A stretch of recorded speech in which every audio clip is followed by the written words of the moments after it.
Hello everyone and welcome to Online Help Guide. Today in this video, I'm going to show you how to download Amole Dashen bank app. So without any further ado, let's dive right into it. Open up your Play Store. In the search box, type in Amole Dashen bank app and perform your search.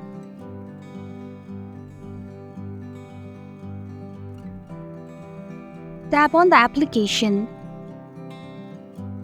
Then tap on the Install button to begin the downloading process.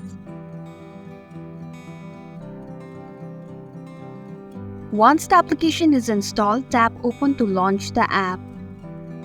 And that's it. Thank you for watching the Online Help Guide. I hope this video was helpful.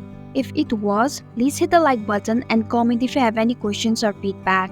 Also, if you are new to our channel, please subscribe and hit the bell icon so that you don't miss our upcoming videos.